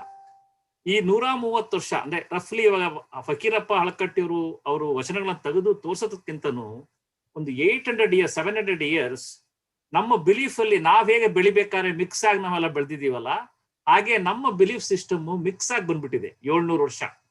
ಆ 700 ವರ್ಷ ಮಿಕ್ಸ್ ಆಗಿ ಬಂದಿರುವಂತಹ ಬಿಲೀಫ್ ಸಿಸ್ಟಮ್ ಅನ್ನ ನಾವು 1-2-3 ದಶಕಗಳಲ್ಲಿ ತೆಗೆದಾಕಕ್ಕಾಗಲ್ಲ. ಅದಕ್ಕೆ ಓನ್ಲಿ ಸಾಧ್ಯ ಹೆಂಗೆ ಅಂದ್ರೆ, ಈ ಒಂದು ಜ್ಞಾನ ನಾವು ಇವಾಗ ಏನೊಂದು ವಿಚಾರ ವೇದಿಕೆಯಲ್ಲಿ ನಾವು ಏನೊಂದು ಸತ್ಸಂಗ ಮಾಡಿ ಇದನ್ನು ಸಂಪಾದಿಸ್ತಾ ಇದೀವಲ್ಲ, ಈ ಜ್ಞಾನವನ್ನು ಸಂಪಾದಿಸಿದಾಗ ನಮಗೇ ಒಂದು ಹೊಳಿತಾ ಹೋಗುತ್ತೆ, ಇಷ್ಟು ರೀತಿಯಲ್ಲಿ ಬೇರೆ ಇದೆ ಅನ್ನೋ ಭಾವನೆ ಬಂದ್ಬಿಟ್ಟು ನಮ್ಮ ಮನಸ್ಸುಗಳು ನಿಧಾನವಾಗಿ ಬದಲಾಗ್ಬೇಕು. ಇದಕ್ಕೆ ಯಾವುದಕ್ಕೆ ಆಗ್ಲಿ ನಾವು ತ್ವರಿತವಾಗಿ ಬದಲಾಗಕ್ಕೆ ಸಾಧ್ಯ ಇಲ್ಲ. ನಾವೆಲ್ಲ ಬದಲಾಗ್ತಾ ಹೋದಂಗೆ ಬಹಳಷ್ಟು ಜನ ನಾವು ಇದರ ಬಗ್ಗೆ ನಾವು ಮನೋಭಾವನೆ ಬೆಳೆಸ್ಕೊಂತಾ ಇದೀವಿ. ನಾವು ಮುಂದೆ ಶರಣ ತತ್ವಕ್ಕೆ ಬಹಳ ಹತ್ತಿರವಾಗಿ ಮುಂದುವರಿಬಹುದು ಅನ್ನೋ ಒಂದು ಹೋಪ್ ಇದೆ. ಅದು ಯಾಕಾಯ್ತು ಅಂದ್ರೆ ಕಾರಣ ಅದು ಐತಿಹಾಸಿಕದ ಕಾರಣಗಳಿಂದ ಆ ರೀತಿ ಆಗಿದೆ. Tejas, you are done a PhD on this. If you want to comment, you can comment.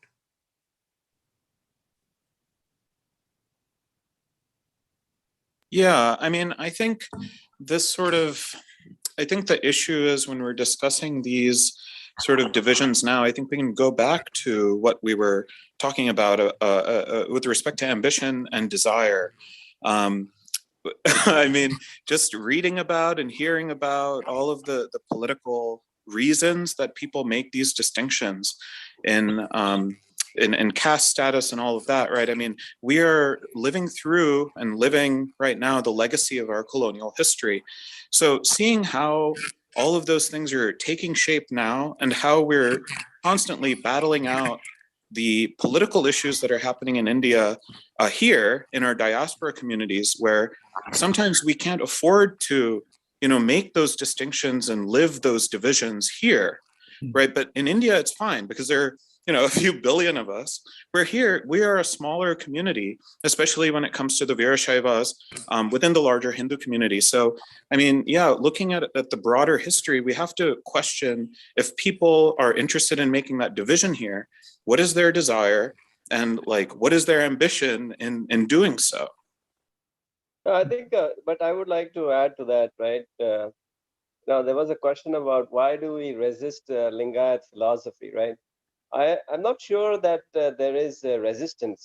Debate and discussion is always a good thing, right? I mean, people are obviously interested in learning, and there are people who have a deeper understanding of the philosophy than others, right? So there are people who are trying to understand and learn, and that results in discussion, debate, and antagonism, if you will. So, but I don't think there is necessarily what I would say as resistance to Lingayat philosophy as such. Correct. And just to add to the comments, I would like to say, actually, nowhere as far as I have read or anything about where Basavarna or any other Sharana is saying us, don't do this. What Basavarna did was to help any downtrodden or anybody who couldn't go into the temple. Hey, come on, you can follow a religion here. He kind of opened the path for all of the others who couldn't follow the path at that time. And doing Vedas or reading Vedas or anything, I have not seen anywhere opposing or saying, do not do this, from any Sharana for that matter of fact. For a matter of fact, all the Swamijis also, they go through the training. They all do go through Vedas. They study Vedas, even today in the religious organizations. So that's my understanding. And like others are saying here, it's all political agendas or whatever the reasons, all these arguments or divisions happen. I think it has nothing to do with Basavarna per se, or Akamahadevi or Allama Prabhu per se.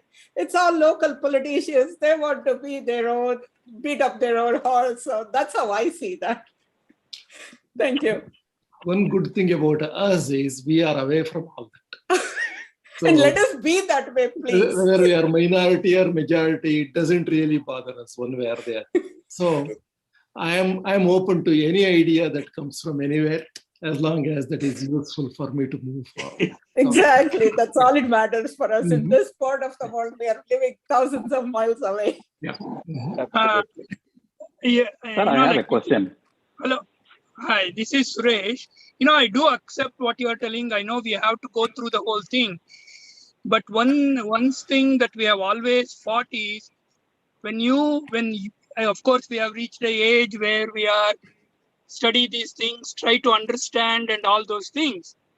But as Harish said, when your children are in 20s, when you are trying to make them, instead of making their job a little bit easier, knowing that the Lingayat philosophy is the best for a real world, we still try to impose and make them confused. That's what I feel.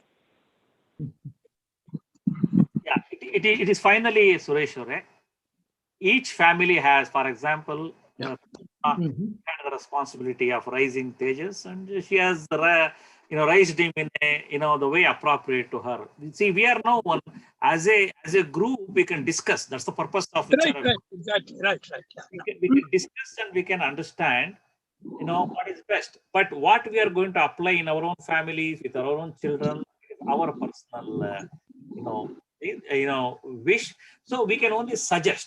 Right now we are understanding. For example, believe me, why I become more and more motivated to have these Vichara Vedike, and along with Sajjan, we created this kind of discussion need to happen among us. For example, with Kusuma, I have met maybe 100 times when I was in Maryland. We never discussed this one. But today we are getting an opportunity where openly we are discussing. We are not hiding anything. We want to understand. See, by discussing more and more, we are understanding better. Agree. Thank you. One second. Dilip is waiting to ask the question. Dilip, please ask the question. Yeah. So it was a very nice, enriching words from Sajjan, Shiva, then Basuraj's question, Vijay Kumar's revelation, and Tejas' wording.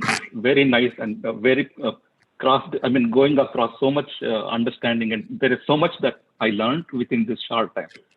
So if you look, my question is, if we are learning from what was written in the 12th century, means same system or same misunderstanding or same abstract of understanding the knowledge for our life today was there too. So that's why they have come up with the sense of realization. So if we put all ourselves, maybe that the population of us in USA must have been the same at that time also. So why is it that sense of realization is not happening? Because I see that question goes back to a basic fundamental, like what is the end of, where is moksha, what is heaven, where is hell? Why we still have such a question? Is it because our education needs to come from the school, or is the matas not being very actively participating, or VSNA organization not reaching to enough people and having it? Where do we have such a disconnect? I'm going to take this question, Anna. Yeah, it's a tough question, but like we said a few minutes ago, each family has to take up on its own, because we really do not have an organized ashram or temple or some such thing devoted to these kind of activities. VSNA is really a virtual organization in that sense. What I have been advocating over the years is simply that when you come to the VSNA annual convention, just don't go home and forget all the things that you have learned. See if you can internalize some of it and bring it to your children, then to your chapter, so on. But yes, eventually, yes, we need to take the lead as an organization. And I think Dr. Guruswami Ayya is here. He has been advocating this too, as to how do we come up with a course, if you want to call it, along the lines of all the other organizations that simply portrays these principles as the common principles. That has been a lack from VSNA point of view. But until that happens, I think each individual family has to learn and incorporate it in their lives and contribute to it. Dilip, partial answer for your long question. In that you say, historically, why we could not spread this and implement it back in those 600 years. See, there is a reason why we are called as Veera Shaivas, because some of the principles what we are talking, even to this day, after 900 years, very tough concepts to implement. Very tough concepts, and it hits the Pattabhadra Hitasaktigalu anta helತೀವಿ ನಾವು ಕನ್ನಡದಲ್ಲಿ. Existing social structure, social system against ಇದು work ಆಗ್ತಾ ಇತ್ತು. ಅವ್ರಿಗೆ ಏನು help ಆಗ್ತಿರ್ಲಿಲ್ಲ. ಈ concepts ಅನ್ನ ಅವರು ಕ್ರಿಯೇಟ್ ಮಾಡ್ಕೊಂಡಿರೋದ್ರಿಂದ ಪ್ರತಿಯೊಬ್ಬ ಸಾಮಾನ್ಯ ಕೂಲಿ ಮಾಡೋನಿಗೆ ಈ ಲೈಫಲ್ಲಿರೋದು ಒಂದೇ ಲೈಫ್ ನಿನಗೆ, ನೀನು ಈ ಲೈಫಲ್ಲೇ ನೀನು ಪ್ರತಿಯೊಂದನ್ನು ನೀನು ಬೆಳೆಸ್ಬೇಕು, ಪ್ರತಿಯೊಂದನ್ನು ಎಂಜಾಯ್ ಮಾಡ್ಬೇಕು ಅಂದಾಗ ಅದನ್ನ ಅಕ್ಸೆಪ್ಟಿಂಗ್ ದ ಎಕ್ಸಿಸ್ಟಿಂಗ್ ಸ್ಟೇಟಸ್ ನ ಆಗ್ತಿರ್ಲಿಲ್ಲ ಮನಸ್ಸಿಗೆ. ಅವಾಗೇನ ಜನಗಳು ರಿವೋಲ್ಟ್ ಆಗಿ ಶುರು ಆಗ್ತಾರೆ ಆ ಥರ ಒಂದು ಕಾನ್ಸೆಪ್ಟ್ಸ್ ಬಂತು ಅಂದ್ರೆ. ಇವಾಗ ಮಾಡರ್ನ್ ಕಾನ್ಸೆಪ್ಟ್ಸ್ ನೋಡಿ, ಏನು ಮಾಡರ್ನ್ ಕಾನ್ಸೆಪ್ಟ್ಸ್ ನಾವು ಏನಂತ ಯಾವ್ದ ಶರಣ ಕಾನ್ಸೆಪ್ಟ್ 900 years ಬ್ಯಾಕ್ ಇಟ್ ಬಂದಿದೆ. ಅದರಿಂದ ಅದನ್ನ ಯಾವ ಸಪೋರ್ಟ್ ಕೊಡೋಕೆ ಸಾಧ್ಯ ಇಲ್ಲ ಅದು. ಹಂಗಾಗಿ ಅವರು ನಮ್ಮನ್ನೇ ಗ್ರಾಜುಯಲ್ ಆಗಿ ಕನ್ವರ್ಟ್ ಮಾಡಿದ್ದಾರೆ. That's what is happened. I thank you. Any other questions? I think it's a very interesting, stimulating discussion. I'm sure you're all enjoying that. Any other question? ನಮ್ಮ ಇವರು ಕಲ್ಮಠವ್ರು ಇದ್ದಾರೆ. ಕಲ್ಮಠವ್ರೆ, ನಿಮ್ಮದೇನಾದ್ರು ಉಂಟಾ?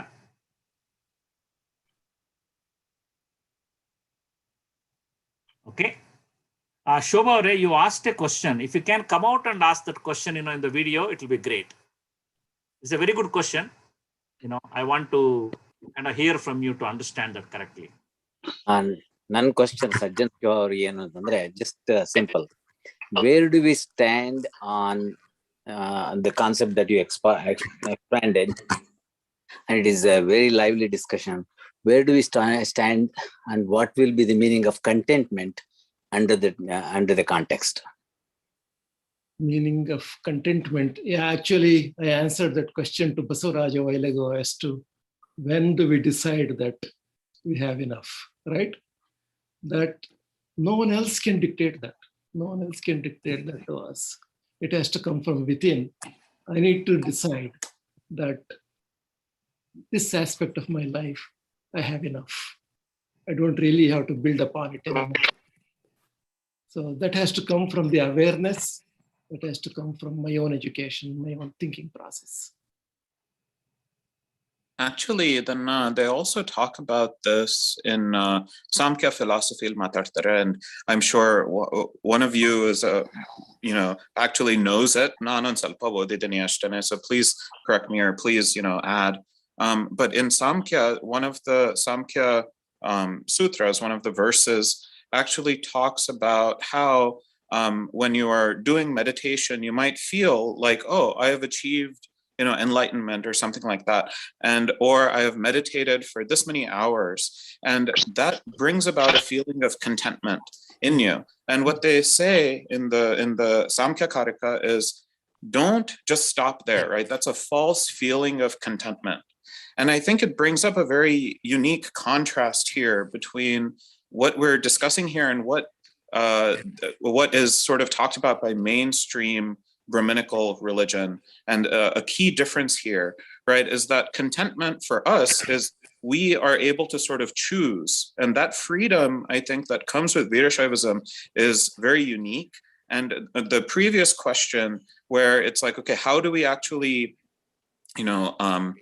apply these, or why haven't we achieved this knowledge, or why don't we all automatically have this knowledge after having this religion around for 900 years? I think that's one of it's a boon and sort of a curse, right? It's a blessing and a curse, because this freedom that we get from Virashaivism is very unique, right? There's not really, you must do this in order to achieve liberation. It's more of, here's a way that you could live your life, and if you do it well, right, you can have a good impact on those around you, and you'll benefit spiritually. And I think that is one of the problems, right? It's okay.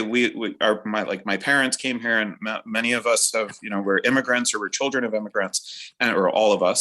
And when we come here, it's okay. You have this new freedom now because you're in a new place. And how do you make this religion applicable? It's not, it's not tethered necessarily to India. It's not tethered to the 12th century. And so as we go through, it's, part of it is a deeper philosophical question of samsara, right? You're reborn, or you're born, and you have to figure out how to deal with all the sorrows that come with life, and all of the attachment and all of those problems that come with living. But then at the same time, you figure out a way to, as a Virashaiva, to say, okay, samsara isn't real, and since I'm not going to be reborn, I have to make the best of my situation here and now. So this question of why haven't we figured it out? I mean, I think, okay, VSNA, yes, it's not going to solve all of our big existential crises, but I think we have to be wary of any religion that claims that it can. right? And that's like in the West and in India, right? It's easy to just fall into the trap of saying, oh, he's giving me this knowledge and I'm going to be liberated. And Virashaivism brings that very sort of tenet into question, saying, can just a simple, teaching or something actually give you liberation? Maybe not, right? And I think that's part of the problem that comes with the freedom of this religion. Very good. Excellent. Very, very nice explanation. Tej, we really request you to join us every time, Bring a very, very, very different perspective. Very, very refreshing perspective. Yeah, I mean, they just really enjoyed your deep insights. That is awesome. Oh, no, thank you. Thank you. No, I'm learning a lot. I really enjoy this conversation. This is what I like. We're all, I tell you. We're all learning. But I think, Sajjan, there is the concept, right, in Lingayatism, where the realization, right, as you grow in terms of your spirituality, etc., right, you actually get to a level, right? I mean, the Jangama and all these different stages. I am not as much of an expert as you are, but you get to a stage where you essentially can consider as having achieved that level of realization, right? I mean, a guru, if you will. Yeah, Guru Jangama. Jangama is considered as a realized individual. He has understood the concepts. He is ready to portray those things to the rest of the community. Yeah, you can achieve that level. You should achieve that level. Everybody should. That's what we should be striving for. Yeah.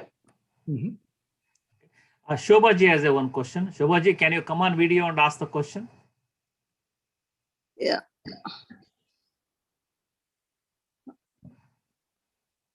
Yeah, please. Yes. Namaskara ellarigu. So, yeah, I am attending a lot of spiritual discussions and things like that. I know when we were back in India, we were busy studying, and whatever parents told, we used to easily accept it, but it's not the case here. So, ಈಗೆಲ್ಲ discussion ಅಲ್ಲಿ participate ಮಾಡಿ, then I am thinking, I know they gave, Basavana gave us a path to achieve greatness with Lingayatism or Virashaivism. But sometimes I feel that whether our religion is for convenience, we accepted this path. And I know ultimately we ended in a good place. But is it a path or the religion which is took its own, what you can say, bifurcation and achieved this position? So my question is like, I'm thinking, whether is our religion is for convenience we changed or we bifurcated from other religions? Yeah. Obviously, yeah, it came about because of the inconsistencies in the society, right? That is how Basavana and other Sharanas became essentially reformers of the society. That is how it grew out of the mainstream, quote unquote, if you want to call it Hinduism or whatever, Sanatana Dharma, whatever it is. It was not convenience, it was more of humanitarian cause. It was more of how we can make the community a well-rounded community in terms of harmony and other things with each other. So that is how it came about. ಆಮೇಲೆ ಇನ್ನೊಂದು ನೀವು ಕೇಳಿರ್ಬೋದಮ್ಮ, ಈ belief ಎಲ್ಲಾ ಕಡೆನೂ ಇದೆ, ಪ್ರತಿಯೊಂದು ಕಂಟ್ರಿಗೆ ಹೋದ್ರು ಪ್ರತಿಯೊಂದು ಕಡೆ ಇದೆ. ಸಮಾಜದಲ್ಲಿ ಹೇಗೆ ಧರ್ಮ ನಶಿಸಿ ಹೋಗುತ್ತೋ ಆಗ ಒಬ್ಬೊಬ್ರು ಯುಗ ಪುರುಷರು ಬಂದ್ಬಿಟ್ಟು ಧರ್ಮನ ಮತ್ತೆ ಎತ್ತಿಡಿತಾರೆ ಅಂತ. ನಾವು ವೇದಿಕ್ ಟೈಮಲ್ಲಿ ನಾವು ವೇದಾಂತನ ಎಲ್ಲ ತಪ್ಪು ಅನ್ಕೊಂತೀವಿ. ವೇದಿಕ್ ಟೈಮಲ್ಲಿ ತುಂಬಾ ಫ್ರೀಡಮ್ ಇತ್ತು ಹೆಣ್ಮಕ್ಳಿಗೆ, ಮತ್ತೆ ಎಲ್ಲರಿಗೂ ಬಹಳ ಫ್ರೀಡಮ್ ಇತ್ತು ಆ ಟೈಮಲ್ಲಿ. ಇನಿಷಿಯಲ್ ಸ್ಟೇಜ್ ಅಲ್ಲಿ I am talking about before 1500 BC. ಆ ಟೈಮಲ್ಲಿ ತುಂಬಾ ಫ್ರೀಡಮ್ ಇತ್ತು. ಅದೇನಾಗಿದೆ, ಮನುಸ್ಮೃತಿಯಿಂದ ಎಲ್ಲ ಆಗ್ತಾ ಬಂದು ಬಸವಣ್ಣವ್ರ ಟೈಮಿಗೆ ಸಿಕ್ಕಾಪಟ್ಟೆ ಅನ್ಯಾಯಗಳಾಗ್ತಾ ಇತ್ತು. ಆ ಅನ್ಯಾಯಗಳನ್ನ ಬಹಳಷ್ಟು ಜನಕ್ಕೆ ಅರ್ಥ ಆದ್ರೂ ಏನೂ ಮಾಡಕ್ಕಾಗದೆ ಕೈ ಕಟ್ಟಿರ್ತಿದ್ರು. ನಮ್ಮಲ್ಲೂ ಆಗಿದೆ. ನಮ್ಮ ಕರ್ನಾಟಕದಲ್ಲ ಬೆಳಿಬೇಕಾದ್ರೆ ಬಹಳಷ್ಟು ಅನ್ಯಾಯಗಳು ನೋಡ್ತಾ ಇರ್ತೀವಿ. ಏನು ಮಾಡಕ್ಕಾಗಲ್ಲ, ಸಮಾಜ ಇರೋದೇ ಈ ರೀತಿ ಅನ್ಕೊಂಡು ಅಡ್ಜಸ್ಟ್ ಮಾಡ್ಕೊಂಡು ಹೋಗ್ತಾ ಇರ್ತೀವಿ. ಯಾತಕ್ ಬೇಕು, ರಿಬೆಲ್ ಆದ್ರೆ ನಿಮ್ಮನ್ನ ಮುಗಿಸ್ತಾರೆ ಯಾಕೆ ಅಂತ. ಆದ್ರೆ ಗ್ರೇಟ್ ಶರಣರು ಏನ್ ಮಾಡಿದ್ರು, ರಿಬೆಲ್ ಆದ್ರು. ರಿಬೆಲ್ ಆಗಿ ಇದನ್ನ ಫಾರ್ಮ್ ಮಾಡಿದ್ರು. ಫಾರಂ ಮಾಡಿ ಅದಕ್ಕೆ ಅವರು ತಕ್ಕ ಶಾಸ್ತಿನ ಅನುಭವಿಸಿದ್ದಾರೆ. ಪಾಪ ಅವ್ರೇನು ಕಷ್ಟಪಟ್ಟಿಲ್ಲ ಅಂತಲ್ಲ. ಆ ರೀತಿ ಒಂದು ಸಮಾಜವನ್ನ ಚೇಂಜ್ ಮಾಡಬೇಕು ಅಂತ ಉಂಟಾಗಿರುವಂತಹ ಒಂದು ಮಾಡರ್ನ್ ಥಾಟ್ಸ್ ಇರುವಂತ ಕಾನ್ಸೆಪ್ಟ್ ಇದು. ಬಸವಣ್ಣವರಿಂದ ಹಿಡಿದು ಜೀಸಸ್ ಕ್ರೈಸ್ತ್, ಪ್ರವಾದಿ ಮೊಹಮ್ಮದ್, ಬುದ್ಧ, ಮಹಾವೀರ ಇವರೆಲ್ಲ ದಾರ್ಶನಿಕರು ಒಂದು ಧರ್ಮ ಮತ ಸ್ಥಾಪನೆ ಮಾಡ್ಬೇಕು ಅನ್ನೋ ಉದ್ದೇಶನೂ ಇರ್ಲಿಲ್ಲ ಅಂತ ಅನ್ಸುತ್ತೆ. ಅವರು ಬೋಧಿಸಿದ ತತ್ವ, ಆಚರಣೆಗಳು, ಸಿದ್ಧಾಂತಗಳು ಮತ್ತು ಅವರು ಬೋಧಿಸಿದ ಸುಭಾಷಿತಗಳು ಸಮಾಜದ ಆಗಿರೋ ಪರಿಸ್ಥಿತಿ ಹೇಗಿತ್ತಂದ್ರೆ ಈ ತತ್ವಗಳೇ ಒಂದು ಪ್ರಮುಖ ಬಿಂದುಗಳಾಗಿ ಕ್ರೋಢೀಕರಣ ಆಗಿ ಕೇಂದ್ರೀಕೃತಗೊಂಡು ಕಾಲಾನಂತರ ಈ ಒಂದು ಧರ್ಮದ ಸ್ವರೂಪವನ್ನ ಪಡೆದುಕೊಂಡು ಅನ್ನೋದು ಸಮಂಜಸ ಅನ್ಸುತ್ತೆ. ಈ ಧರ್ಮಗಳು ನಮ್ಮಲ್ಲಿ ಒಂದು ಕಂಪಾರ್ಟ್ಮೆಂಟ್ ಮಾಡ್ತಾ ಹೋದ್ವು. ನಾವು ಯಾವ ಕಂಪಾರ್ಟ್ಮೆಂಟ್ ಅಲ್ಲಿ ಕಂಫರ್ಟಬಲ್ ಇದೆಯೋ ಆ ಕಂಫರ್ಟ್ ಝೋನ್ ಅನ್ನ ಇಟ್ಕೊಂಡು ಮುಂದೆ ಈ ಜನಜೀವನ ಸಾಗಿ ಬಂತು ಅಂತ ಅನ್ನೋದು ಸಮಂಜಸ ಅನ್ಸುತ್ತೆ. ಬಹಳ ಉತ್ತಮವಾದ ಮಾತು ಹೇಳಿದ್ರಿ. ಯಾಕಂದ್ರೆ ಇದೊಂದು ಮೊನ್ನೆ ನಾವು ಡಿಸ್ಕಸ್ ಮಾಡಿದ್ವಿ. ಬಸವಣ್ಣವ್ರು ನಿಜವಾಗ್ಲೂ ಧರ್ಮನ ಮಾಡಕ್ ಟ್ರೈ ಮಾಡೋದು ಇಲ್ಲ, ಅವರು ಸಮಾಜದೊಳಗಿದ್ದು ಬಿಟ್ಟು ಸಮಾಜನ ಒಳಗಿಂದ ಚೇಂಜ್ ಮಾಡಕ್ ಟ್ರೈ ಮಾಡಿದ್ರು. ಅದೇನಾಗೋಯ್ತು, ಅದಕ್ಕೂ ಕಾಲಕ್ರಮೇಣ ಅದು ಇನ್ನೊಂದು ಪಂಗಡವಾಗಿ it converted into a religion. Every principle becomes a religion eventually. Then you forget the fundamental reason why it became a principle. Then we start following the rituals rather than the principles. So that is 90 ನಿಮಿಷ ಆಯ್ತು. ನಾನು ಇದನ್ನು close ಮಾಡ್ತೀನಿ. ನಾವು 90 ನಿಮಿಷಕ್ಕೆ ನಾವು limit ಮಾಡೋಣ. ಆಗ ಪ್ರತಿ ಸಲ ನೀವು ಬರ್ತಾ ಇರ್ತೀರಾ ಲಿಮಿಟ್ ಮಾಡಿದ್ರೆ. ಪ್ರಶ್ನೆ ಇಲ್ಲ ಅಂದ್ರೆ ಬಹಳ ಸಂತೋಷವಾದಂತ ಡಿಸ್ಕಷನ್. ನಿಜವಾಗ್ಲೂ ನಾನು ಎಂಜಾಯ್ ಮಾಡಿದೆ. Especially Tejas, we love to have you here and thanks for Vijaya Kumar. ಅವರು ಈಗ 1 ಗಂಟೆ ಅವ್ರಿಗೆ ರಾತ್ರಿ, ಮೋಸ್ಟ್ಲಿ 1 ಗಂಟೆ ನೀವು ನಿಮ್ಮನ್ನು ಮಲಗಿರೋನ ಎಬ್ಬಿಸ್ಬಿಟ್ವಿ ನಾವು. ಅಂದ್ರೆ ಎಷ್ಟು ಇಷ್ಟ ಆಗಿದೆ ಇದು ಟಾಪಿಕ್ ಅಂದ್ರೆ ನಿಮ್ಗೆ ಯೋಚನೆ ಮಾಡಿ ನಿಮಗೆ. ಸೊ ನಿಮ್ಗೋಸ್ಕರ ಯೋಚನೆ ಮಾಡ್ತೀವಿ. ನೀವು ಬರ್ತೀರಾ ಅಂದ್ರೆ ಸ್ವಲ್ಪ ನಾವು ಇದನ್ನ ಟೇಬಲ್ ಕೆಳಗೆ ತಗೊಂಡ್ಬರ್ತೀವಿ ನಾವು.